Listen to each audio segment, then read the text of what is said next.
Largoni deponinë nga qyteti se na mbytet. Ky ishte slogani i protestës së sotme e cila pason protestën e mbajtur 2 javë më parë, me kërkesë për dislokimin e deponisë nga qyteti i Kërqovës. Organizatorët e revoltuar nga mungesa e reagimit të kryetarit të komunës së Kërqovës, Fatmir Dehari, pas protestës së parë kërkojnë një zgjidhje të menjëhershme.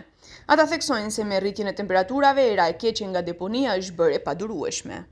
Gradonačelniče, i da se otvori ova deponija. Kaj nas povtorno će ima potreba od pretovarna stanica. Da li to će bude istata lokacija kada što momentalno se nalazi deponijata?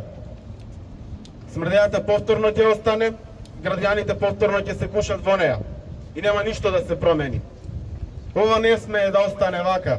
Protestuesit të revoltuar kërkojnë nga Dehari të dalë dhe të diskutojë me ata për të sqaruar se çfarë zgjidhje do të gjejë.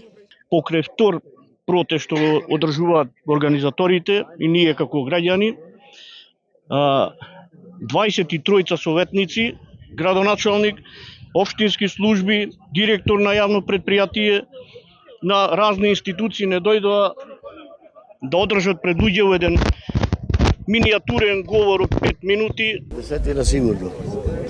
Сигурно. Лани беше најголемата криза и се запали летото, па се отрувме и од чати. Kryetari i komunës së Kërqovës, Fatmir Dehari, herën e kaluar i tha televizionit 21 se presin ndërtimin e deponisë në Novacit të Manastirit, situatë kjo e cila duhet zgjidhur në nivel qendror. Protestuesit paralajmëruan se nuk do të ndalen me kaq, sepse në protestën e radhës do të marrin edhe mbeturinat me vete dhe do t'i hedhin në oborrin e komunës.